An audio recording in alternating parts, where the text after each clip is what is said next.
E aí pessoal, aqui é o Elias, professor de História de vocês. Estamos aqui hoje para a gente dar início à nossa discussão aqui sobre o século XIX de fato, na Europa de maneira geral. Então a Europa, entre o final do século XVIII e o início do século XIX, passou por muitas transformações extremamente importantes que vão refletir, né, em uma conjuntura muito própria, no século XIX, com uma série de características, o surgimento de uma série de ideologias, uma série de visões diferentes sobre o mundo, e sobre a sociedade de maneira geral, tá? Então a gente vai comentar, como é que se dá esse processo, quais são essas ideologias, como é que esse processo pode ser percebido, não apenas na Europa, mas no mundo de maneira geral, tá bom?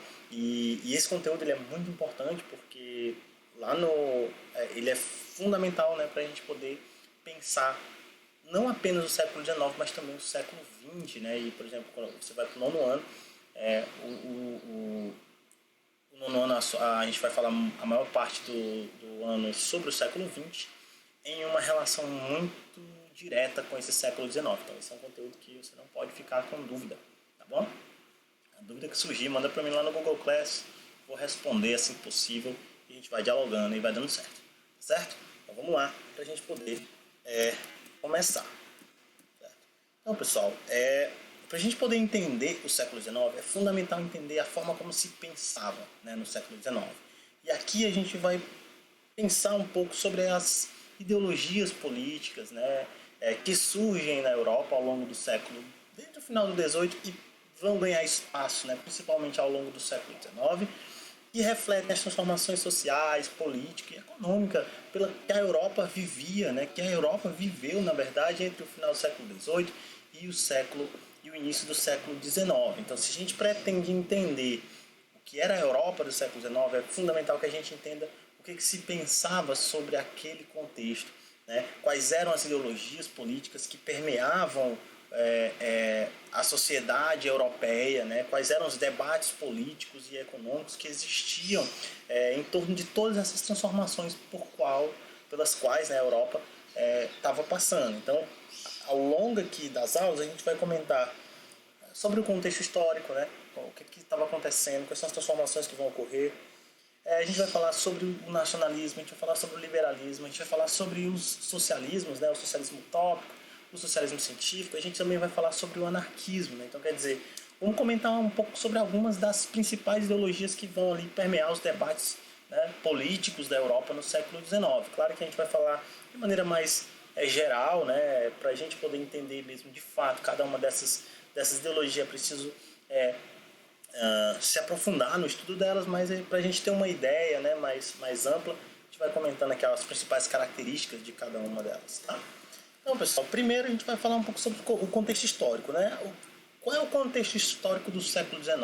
Primeiro, o século XIX ele é produto de uma série de transformações sociais, políticas e econômicas que vem ocorrendo ainda no século XVIII, lá do século XVIII e entra no século XIX.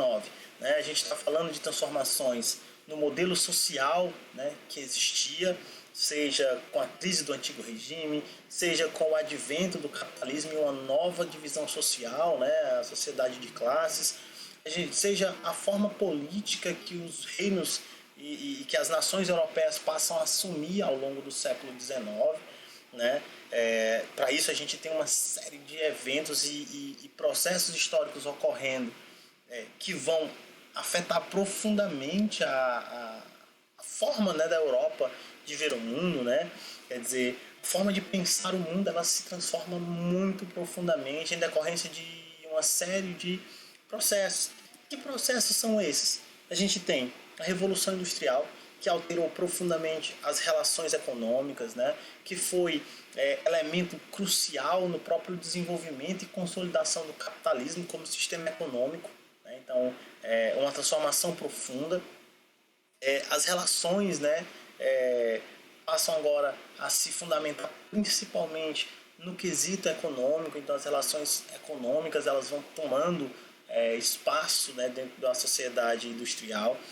A gente vai ter isso chega inclusive a determinar, de certa forma, a própria divisão da sociedade entre os mais ricos e os mais pobres, aqueles que possuem mais riqueza e os que não têm. a gente vai ter a Revolução Francesa, né, que representou uma transformação social e política muito profunda para a Europa e que no século XIX inteiro os ecos da Revolução Francesa eles vão ser sentidos em 1930, em 1948 e ao longo, né, do século XIX, nas diversas revoluções e movimentos que ocorrem durante o século XIX. A Revolução Francesa ela colocou fim, né, à sociedade do antigo regime, né, vamos dizer assim, minando aquela sociedade de ordens, né, de estados, trazendo novas perspectivas, a ideia de nação, né, o nacionalismo que passa a aflorar após a Revolução Francesa, a noção do povo como agente político, a própria ideia dos estados, né, como resultado, né, e como elemento atrelado ao povo, né, de maneira geral. Então, quer dizer, tudo isso vai trazer uma série de transformações e ideias, né, que vão fazer com que a Europa e os diversos grupos sociais passassem a nortear suas ações a partir dessa nova forma de ver o mundo. Né? A Revolução Francesa, por exemplo, também ela vai trazer à tona, né, o questionamento aos regimes absolutistas e a exaltação das repúblicas e dos estados, né, do Estado de Direito, como elemento fundamental, dos direitos do ser humano, né, do homem, do cidadão, que foi fundamental ao longo do surgimento da Revolução Francesa. Então veja que são muitas coisas ocorrendo e que transformam profundamente a sociedade europeia entre o 18 e o 19. Né? Então, quando a gente fala dessas ideologias, nacionalismo, liberalismo, socialismo utópico, socialismo científico, anarquismo, essas são perspectivas, são formas de ver e de lidar e de pensar essas transformações que estavam ocorrendo naquele momento. Então, algumas dessas ideologias vão perceber essas transformações de forma vamos dizer assim, positiva, né? Ver essas transformações como algo natural e que deveria ser aprofundado. Outros vão ver isso de forma crítica e vão pensar nessas transformações como transformações que aprofundaram as desigualdades e pensam formas diferentes de se organizar. Então, esse contexto social, ele gerou, né, ele deu a possibilidade de se pensar essa realidade de diversas formas.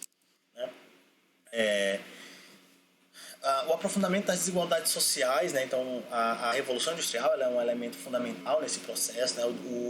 O advento do capitalismo como elemento econômico vai trazer à tona, né, o agravamento dessas desigualdades e aí se vê, né, uma migração intensa do campo para as cidades, cada vez mais as cidades mais populosas, e consequentemente com uma desigualdade social cada vez mais evidente, né? Então tudo isso faz parte desse contexto.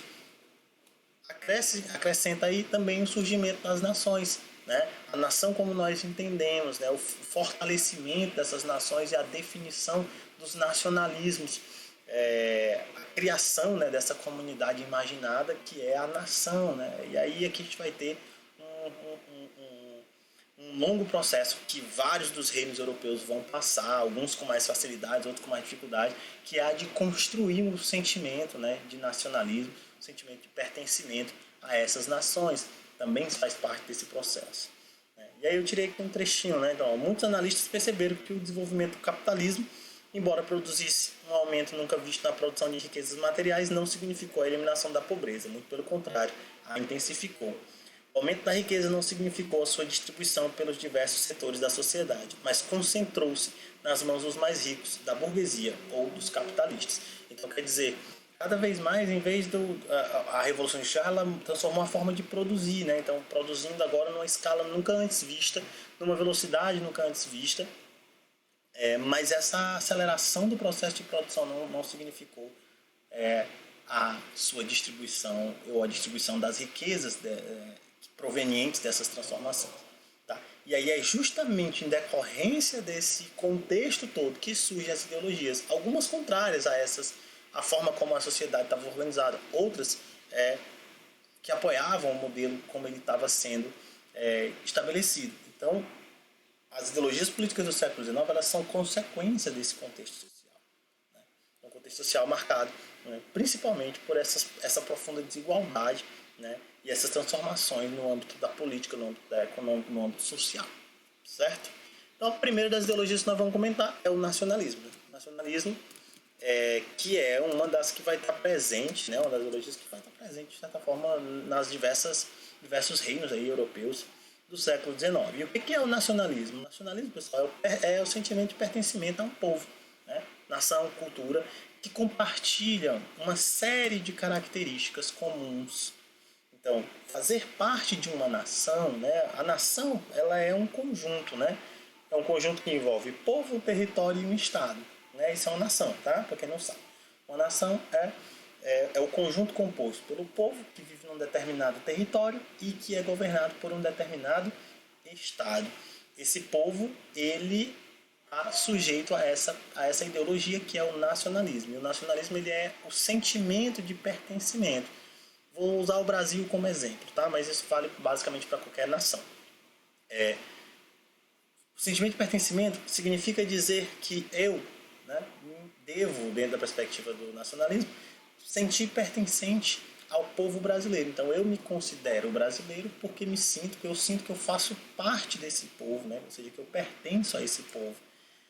E quando eu digo que eu pertenço, o que é que eu quero dizer com isso? Que compartilho com as demais pessoas que fazem parte desse povo algumas características comuns, que são a língua. Então, se a gente pega o Brasil é uma nação? Sim. Possui um povo que compartilha uma série de características comuns? Sim, vamos ver. A língua. Nós compartilhamos. O português é uma língua falada no Brasil todo. Né? Então, nós compartilhamos a mesma língua. Nós possuímos um Estado unificado, um governo? Sim, né? A gente tem um governo que se organiza de determinada forma. No nosso caso, é uma república federativa. Aí tem lá os poderes, né? Bonitinho. Mas que estabelece uma série de leis unificadas, que a gente chama de Constituição. Né? No Brasil existe uma lei unificada que representa o nosso Estado, que é a Constituição Federal. E essa Constituição ela é seguida, obrigatória em todos os países, todos os estados do país. Né? E essa Constituição ela vai fazer o quê? Ela unifica os pesos e as medidas, quer dizer, o Brasil tem o sistema métrico, né? Como sistema de peso e medida. Né? Então, o peso aqui no Brasil é em grama, né? A unidade de peso é o grama e a unidade de medida é o metro. Então, onde eu for no Brasil, mede-se em metro e pesa-se em grama. Então, isso é um estado unificado. Tem uma moeda? Tem, né? Uma moeda única, né? Que é o real, né? A nossa moeda, o dinheiro no Brasil válido, né, nacional, é o real. Então, para onde a gente vai, a gente usa o real para poder comprar coisas no Brasil. Tá? Existem leis unificadas? Sim, como eu falei, né, a Constituição ela é um exemplo disso. Então, qualquer estado do Brasil obedece às leis da Constituição. Como o Brasil é uma república federativa, existem algumas leis que existem, por exemplo, no Ceará, que não existe lá em São Paulo, que não existe no Rio de Janeiro e tudo mais. Mas são leis locais, leis que não podem alterar a Constituição. Então isso pode, mas a Constituição é obrigatória para todo mundo. Então também é um Estado unificado. Temos símbolos nacionais? Sim, né? Nós temos bandeira, nós temos hino, nós temos heróis nacionais, né? Tem tudo isso aí que faz parte da construção desse imaginário que é a nação, né? Então a nação seria essa ideia, né? De que todos nós pertencemos a esse povo porque compartilhamos essas características comuns.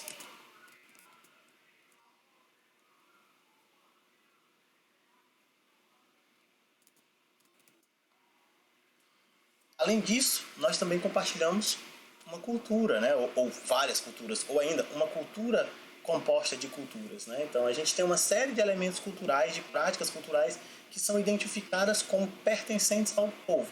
Vou pegar uma em específico, o futebol. Né? O futebol ele é considerado um elemento cultural, né? Forte dos brasileiros. Né? Então é um elemento identificador, né? Cultural que é identificador. O samba, por exemplo, também é um elemento identificador cultural, né? Que é considerado, partilhado por todos nós. Então são elementos que vão trazer essas características. E, claro, temos uma história em comum, né? Afinal de contas, nós possuímos uma história do Brasil. Né? E essa história do Brasil seria a história que seria compartilhada por todos nós brasileiros. Então, olha só, isso é uma nação, né? Então, quer dizer, o nacionalismo, ele não existiu sempre, tá? Por isso que a gente diz que a nação ela é uma comunidade imaginária, nem sempre existiu nação. A ideia de nação ela foi criada, foi construída, por isso chamada de comunidade imaginária também, tá? E aí, a gente pode estabelecer uma certa diferenciação, né, entre o que seria o nacionalismo e o patriotismo, porque muita gente às vezes acaba confundindo uma coisa com a outra e não necessariamente é a mesma coisa. Né? Então, o nacionalismo está mais no âmbito da ideia, né? Afinal de contas, é o sentimento de pertencer a uma nação, de pertencer a uma comunidade, né, nacional. Então, aqui está mais no âmbito do sentimentalismo, da ideia, da emoção e tudo mais. E o patriotismo ele está muito mais ligado a uma prática, né? Uma prática, a uma ação que fundamenta-se, claro, né, também numa ideia de pertencimento. Mas o patriotismo está muito mais ligado a essa ideia de agir em prol da nação. Então, quando você age em prol da nação, você está sendo um patriota, né? Um nacionalista, mas também um patriota, né? Patriota porque age a favor dessa nação. Então, aqui é uma diferencinha básica, né? Uma diferençazinha básica que muitas pessoas às vezes não têm ideia. O desenvolvimento dos Estados-nação, né? Ele foi um desenvolvimento bem lento, né? Então, e ele vai cada Estado-nação, e aqui é uma coisa muito importante, cada país, né? Cada nação que se pretendeu como nação teve um processo diferenciado. Então, por exemplo, o Brasil teve um processo de construção do seu nacionalismo, que é de um jeito. A França não, é diferente. Então, cada país vai passar por um processo próprio de desenvolvimento do seu Estado-nação, né, de construção do seu nacionalismo. Então, e aí também, cada país vai desenvolver esses elementos comuns que vão identificar o seu povo. Né? Alguns, pessoal, vão ter mais facilidade. Por quê? Porque era uma nação mais antiga, porque o Estado já era formado por um povo que existia muito tempo antes. Outros não, outros vão ter bem mais dificuldade. Por exemplo, o Brasil é um dos países que teve, né, e ainda tem, de certa forma, uma certa dificuldade em construir esse nacionalismo porque tem uma origem muito complexa, né? Porque existiam vários povos, porque a origem, né, do Brasil é uma origem marcada pela violência da colonização, pela invasão estrangeira, pela guerra. Então, é bem mais complicado do que, por exemplo, a França, que remonta, né, ao Império Romano, à ocupação do território da França pelos gauleses, né, depois pelos francos e por aí vai, dando origem aí e quase numa história contínua, né, que dá origem à França. Então é bem diferente, né, de cada um para cada um. Outra coisa importante é que, paralelamente ao nacionalismo, a gente vai ter o movimento romântico, né? O romantismo, como movimento artístico, ele também contribuiu para o desenvolvimento do nacionalismo. Tá? Por quê? Porque o romantismo, ele expressou aí, nas obras, né, dos românticos, os artistas, eles vão expressar o quê? A exaltação da liberdade contra a opressão, o nacionalismo contra a influência estrangeira, vão fortalecer esse sentimento, vão valorizar o idioma, né? O idioma local, o idioma nacional, o folclore, os elementos tradicionais, né? Então, ao mesmo tempo, exaltavam a pátria, as tradições. Então, o romantismo vai trazer isso de forma muito evidente. Um exemplo bem claro disso, que aqui no Brasil, se a gente pegar, é o José de Alencar. Né? José de Alencar vai lá no Iracema e ele vai estabelecer muito dessas características de construção de um ideal nacional, né, representado aí numa obra literária, né, no caso da Iracema. Então, quer dizer, também o movimento artístico ele vai colaborar, né, tanto na literatura, como na música, como na pintura. Tudo isso vai trazer elementos que vão ajudar a construir esse sentimento de pertencimento. Tá? Também, pessoal, o nacionalismo ele tem algumas questões, vamos dizer assim, problemáticas, né? Que são duas aqui fundamentais, né, que a gente pode trazer. Primeiro, ele pode fundamentar o etnocentrismo. O que é o etnocentrismo?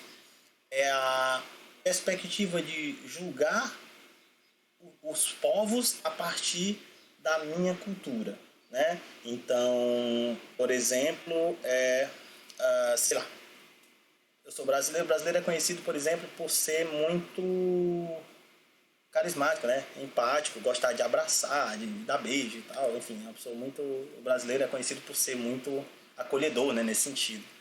E aí eu que sou brasileiro digo, sei lá, os ingleses são muito frios, porque eles não se cumprimentam, que eles só se cumprimentam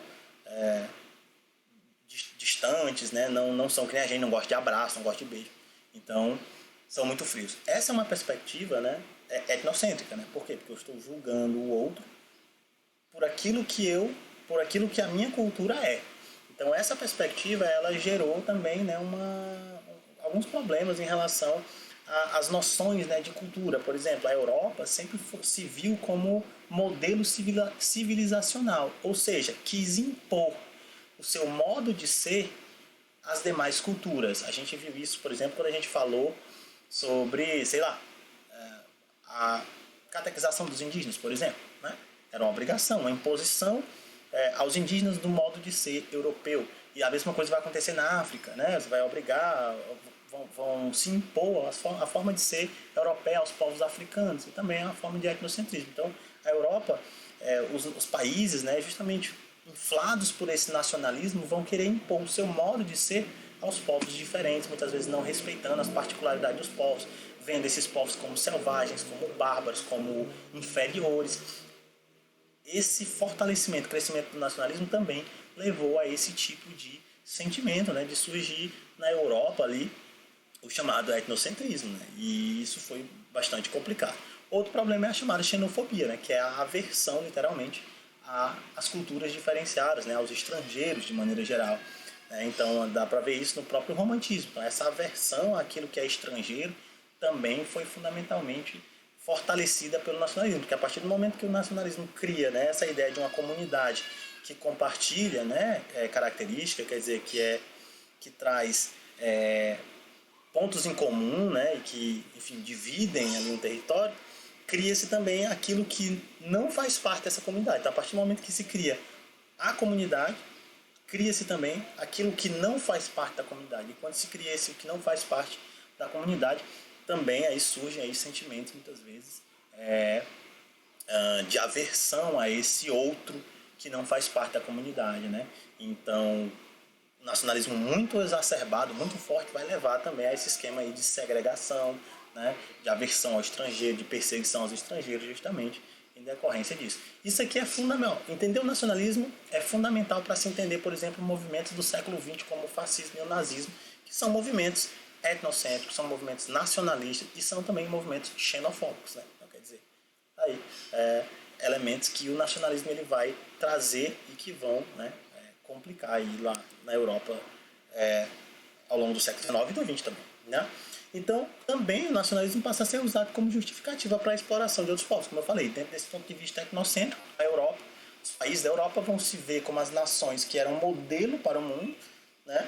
E isso vai justificar a sua exploração sobre demais povos, né? Por exemplo, uma justificativa que vai ser usada durante o movimento imperialista da Europa, lá no século XIX, era de que os europeus eles tinham o fardo de civilizar, né? Olha só, levar a civilização às sociedades atrasadas. Olha só como esse é um ponto de vista etnocêntrico. Quer dizer, então, que o modelo europeu é o civilizado e os outros seriam, então, os atrasados, né? Então, quer dizer, essa é uma perspectiva. Tá bom? Então é isso.